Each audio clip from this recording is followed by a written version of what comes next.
Este sermón trata de un tema del cual cantamos.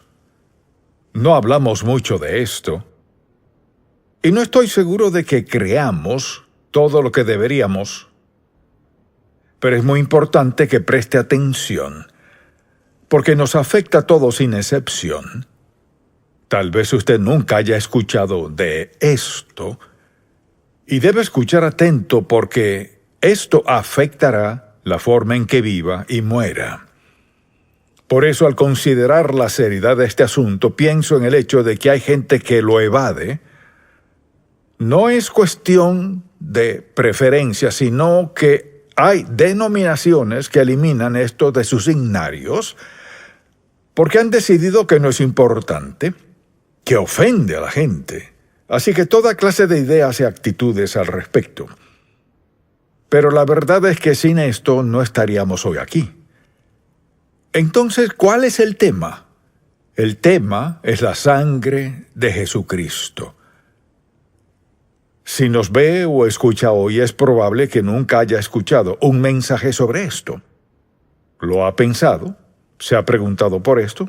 Tal vez incluso lo haya mencionado en sus oraciones, pero no ha entendido bien en qué consiste.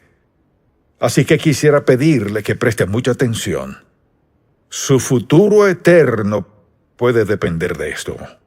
Deseo hablar de la sangre de Jesucristo. ¿Cómo se aplica a cada uno de nosotros sin excepción? Le invito a acompañarme a Primera de Pedro, capítulo 1, y quisiera que comenzáramos a leer unos cuantos versículos aquí, desde el versículo 17 de Primera de Pedro 1. Y si invocáis por Padre a aquel que sin acepción de personas juzga según la obra de cada uno, conducíos en temor todo el tiempo de vuestra peregrinación, sabiendo que fuisteis rescatados de vuestra vana manera de vivir, la cual recibisteis de vuestros padres, no con cosas corruptibles como oro o plata, sino con la sangre preciosa de Cristo, como de un cordero sin mancha y sin contaminación, ya destinado desde antes de la fundación del mundo, pero manifestado en los postreros tiempos por amor de vosotros, y mediante el cual creéis en Dios, quien le resucitó de los muertos, y le ha dado gloria para que vuestra fe y esperanza sean en Dios. ¿Cuándo fue la última vez que escuchó un mensaje de la sangre de Cristo? Bien, tengo tiempo sin predicar uno, y quizás usted tenga tiempo sin escuchar uno. Y mientras más lo pensaba, el Señor más hablaba a mi corazón y me recordaba, esta es la esencia del Evangelio. Todo lo que digamos de cualquier otro tema relacionado con esto, esta es la esencia misma de la verdad de lo que creemos, y es el mensaje que o nos lleva al cielo o lo perdemos. Por eso le pido que preste mucha atención porque hay dos puntos que deseo tratar al respecto. El primero es la seriedad del pecado. Cuando pecamos contra Dios, sobre todo si lo hacemos de forma continua y seguimos cometiendo el mismo pecado una y otra vez, nos arriesgamos al castigo divino. Si aún no ha aceptado a Cristo como Salvador, será rechazado un día cuando esté frente a Él en el juicio. El pecado es asunto serio para Dios porque tiene consecuencias eternas. No importa quién sea que peque, no importa de dónde venga, ni cuál sea su vocación, ni su estatus social o lo que sea. Nada de eso importa. El pecado es desobediencia a Dios Santo. Y Él nos advierte desde el principio de la Biblia hasta el final que Dios aborrece el pecado por lo que hace a sus hijos y a su creación. Hemos leído la Biblia lo suficiente para saber que en toda la palabra de Dios el pecado destruye, divide, hace de todo lo que hemos mencionado. Así es el pecado. A la luz de esto, nos preguntamos, ¿cuál es la naturaleza del pecado? Y quisiera que pensáramos en la verdadera naturaleza del pecado. Hemos dicho que es asunto serio, pero ¿qué tan serio es? Entonces, la naturaleza del pecado, en primer lugar, nos engaña, ya nos ha engañado ¿O no seguiríamos pecando si el pecado no engañara diciendo, estás bien, no hay problema, Dios te ama, Dios entiende? Así pues, seguimos desobedeciendo a Dios y somos engañados a creer que somos la excepción a las leyes de Dios, a las consecuencias del pecado. Nos engaña. Segundo, nos decepciona. El pecado siempre hace grandes ofertas. Si haces esto, te sentirás genial. Si haces esto, fulano, fulana hará aquello. Considere las decepciones que todos hemos tenido en la vida en diversos ámbitos, pero el pecado nos defrauda porque hace grandes promesas que no puede cumplir. Tal vez su satisfacción sea temporal, pero así es el pecado. Si no tuviera satisfacción alguna, no pecaríamos. Tiene satisfacción temporal, pero nos engaña y nos decepciona. Es destructivo. Con solo ver nuestro entorno nos daremos cuenta de cuán destructivo es el pecado. Toma muchas sendas, pero tarde o temprano destruye. Destruye familias, matrimonios, destruye empleos, destruye futuros, destruye niños. Todo. El pecado destruye por naturaleza. Luego, piensa en esto. Por último, el pecado trae muerte. ¿Por qué batallo con eso? Porque quisiera decir que a menudo el pecado trae muerte después de cierto tiempo. A veces es al instante, pero lo peor es que su efecto es eterno.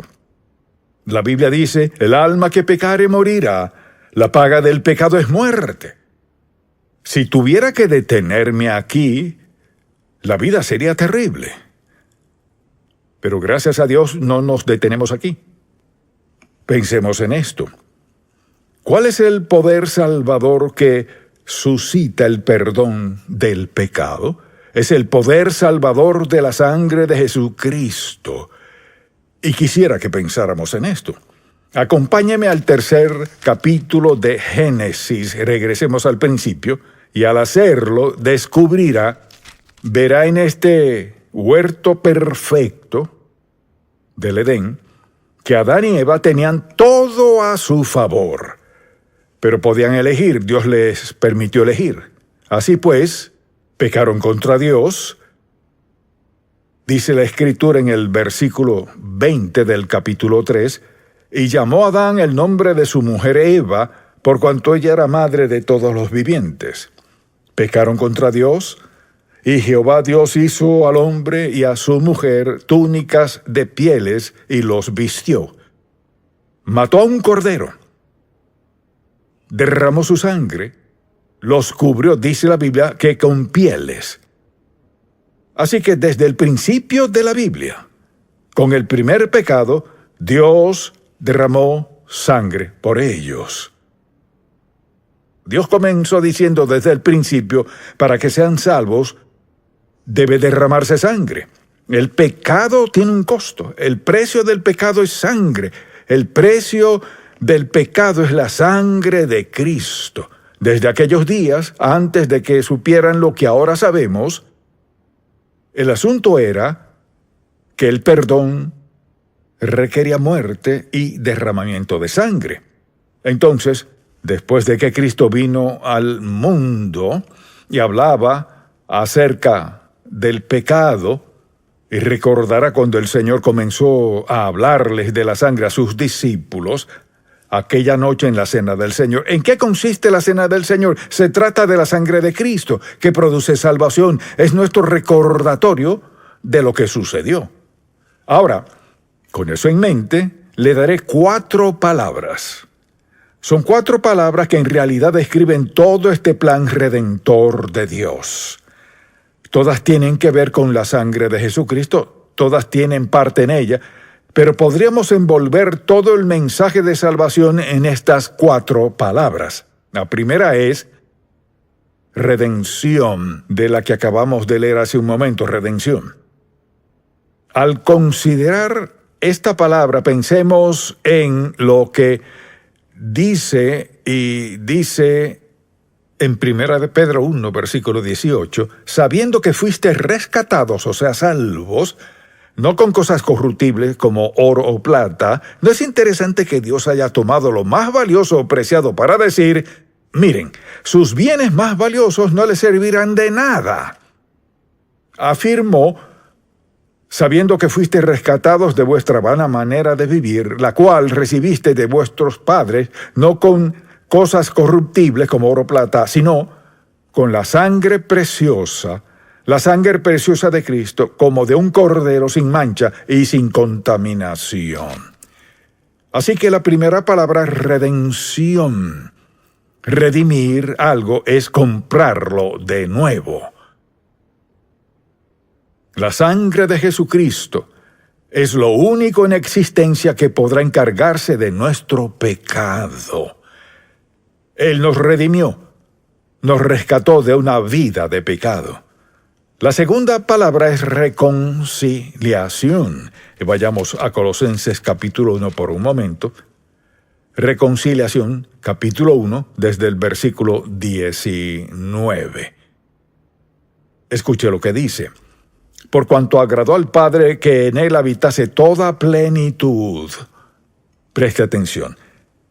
Y por medio de él, reconciliar consigo todas las cosas, así las que están en la tierra como las que están en los cielos, haciendo la paz mediante la sangre de su cruz, y a vosotros también, que erais en otro tiempo extraños, separados de Dios, y enemigos en vuestra mente, haciendo malas obras, ahora os ha reconciliado en su cuerpo de carne, por medio de la muerte, para presentaros santos y sin mancha e irreprensibles delante de Él.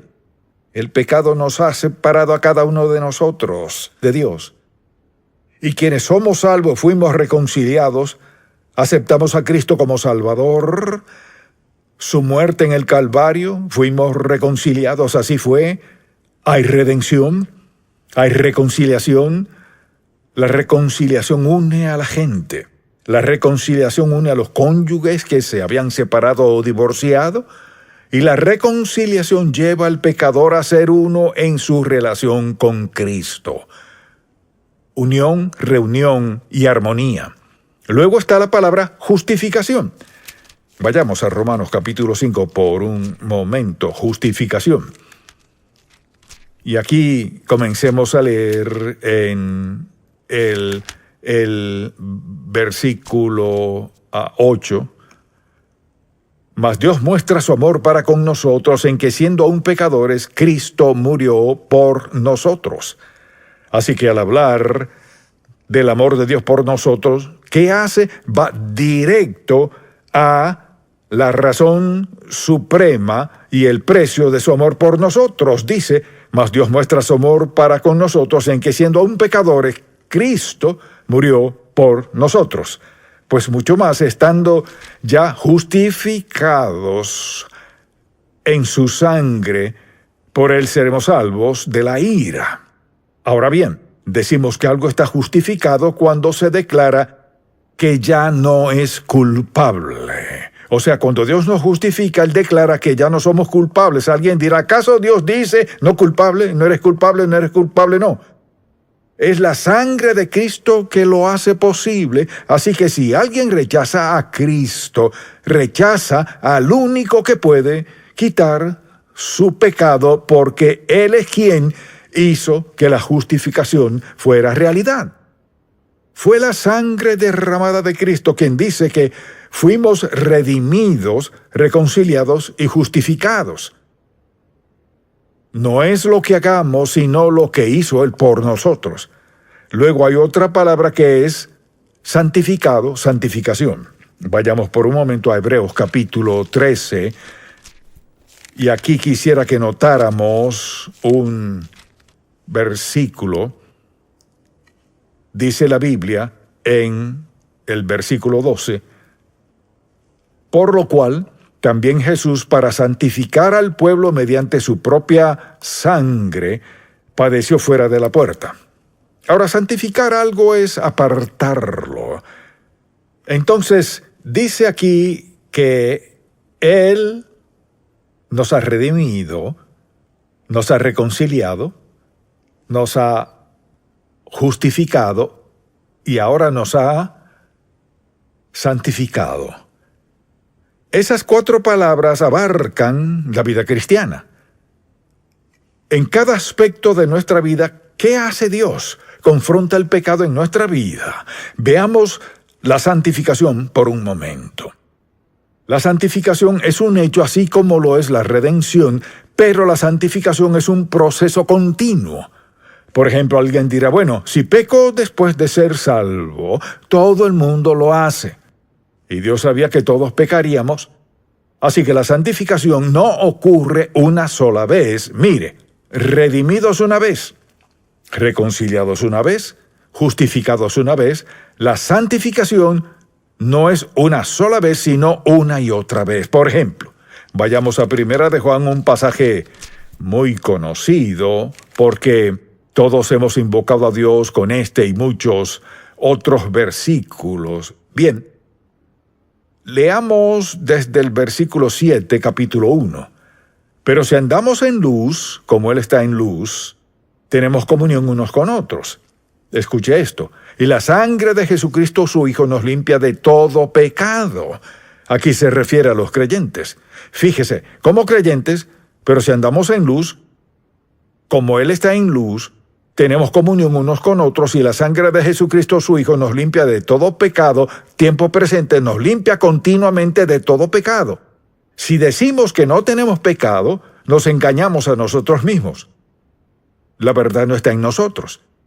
Si confesamos nuestros pecados, o sea, si estamos de acuerdo con Dios en que hemos pecado contra Él, Él es fiel y justo para, o sea, sin duda lo hará, perdonar nuestros pecados y limpiarnos de toda maldad. Así que, Dios nos redime una vez y para siempre. Nos reconcilia de una vez por todas y nos justifica de una vez por todas.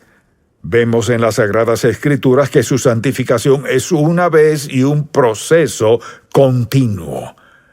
Conscientes de que no seríamos perfectos y no podríamos serlo por nuestra tendencia interna que llaman naturaleza pecaminosa o como quiera llamarlo, aún la tenemos, necesitamos su purificación continua, su santificación continua. Por tanto, podemos decir, si confesamos nuestros pecados, Él es fiel y justo para perdonar nuestros pecados y limpiarnos de toda maldad. Mire, la gente toma ese versículo tan conocido y al fin del día dicen, seguro que he pecado, y mencionan varias cosas, pero Señor, dijiste que si confieso mis pecados, eres fiel y justo para perdonar mis pecados y limpiarme de toda maldad. No lo sabemos de memoria, al acostarnos decimos, soy perdonado.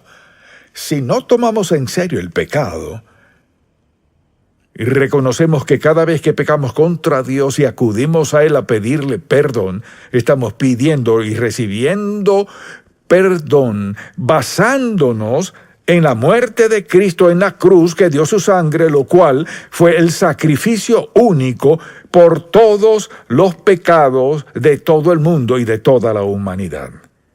El pecado es un asunto serio, y es tan serio que le costó a Dios su Hijo unigénito. Así que la cruz no se trata de un poquito de sangre que conmemoramos en Semana Santa, no. Se trata de nuestro Dios Santo, quien al ver toda la humanidad, consciente de que todos pecaríamos contra Él y estaríamos eternamente separados de Él, a menos que Él hiciera algo al respecto, lo que comenzó en el huerto del Edén con la primera pareja, al expiar su pecado con su sangre, y lo ha hecho desde entonces a lo largo del Antiguo y Nuevo Testamento, y no tenemos que anticipar lo que habrá de suceder. Podemos ver la cruz. Todos, desde el huerto del Edén hasta que Cristo fue crucificado, anticipaban lo que vendría en el futuro. Todos desde la cruz. Vemos hacia el pasado. Vemos la cruz de Jesucristo. Mire, no es algo que solo recordamos en Semana Santa, sino que es a diario.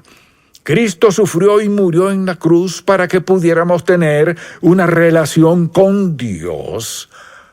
Y aún en nuestra debilidad fuéramos perdonados porque su amor no tiene fin.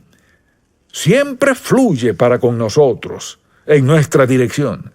Entonces, al decir, quiero estar bien con Dios, hay que terminar en la cruz. No hay otro lugar. Alguien dirá, no creo en esa cruz ni en esa sangre. No podrá ser salvo, morirá sin Cristo y estará perdido. No importa quién sea usted.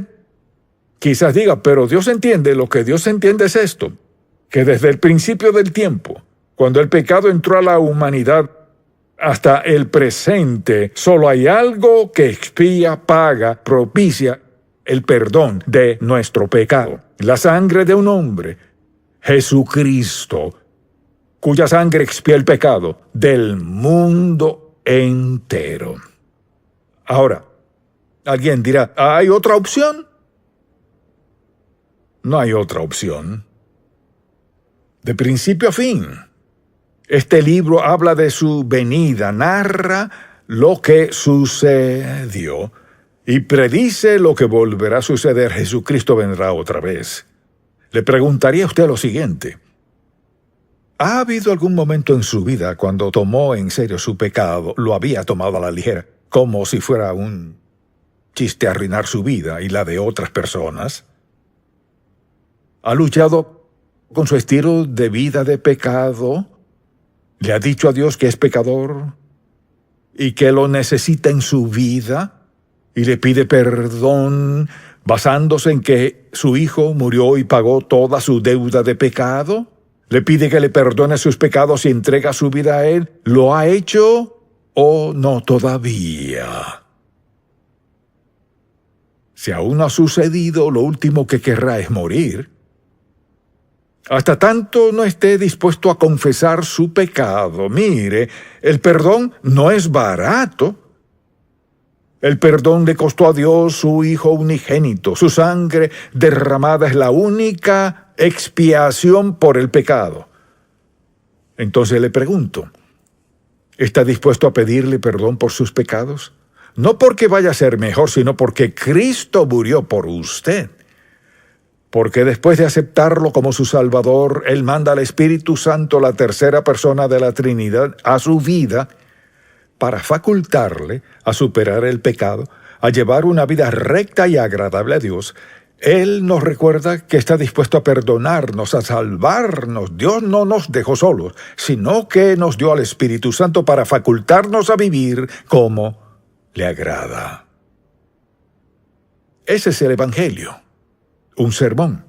Si muriera hoy, ya habrá escuchado la verdad. Todo se trata de la sangre de Cristo. Todo es sobre su perdón, su purificación y la gran restauración que hace Dios en su vida al escribir su nombre en el libro del Cordero y ser hijo de Dios para siempre. Solo una cosa, mediante una persona, una sola vez, en toda la historia, que puede llevarle al cielo. Y es la muerte expiatoria y sustituta de Jesucristo, Hijo de Dios, quien murió por usted para que no muriera en su pecado.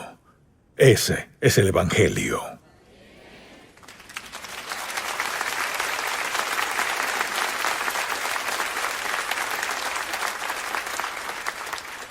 Así que si usted está hoy aquí, o nos escucha o nos ve, esta es su oportunidad. Oremos. Padre, te pido por alguien aquí que aún no es salvo, que no sabe nada de la redención, ni la reconciliación, o ninguno de esos términos que usamos. Solo sabe que hay pecado en su vida y está separado de ti. Oro en el nombre de Jesús, para que te pidan que perdones sus pecados y rindan su vida a ti. Que sea el principio de una vida nueva. Dijiste que nos sellarías como tus hijos. Así que te pido que haya confesión y rendición de esas vidas a Cristo y que le informen a alguien que sus vidas hoy han sido transformadas al aceptar a Cristo como su Salvador personal. También, Señor, oro por el resto de nosotros que no olvidemos este mensaje y que tomemos en serio el vivir como te agrada. Oramos en el nombre de Jesús. Amén.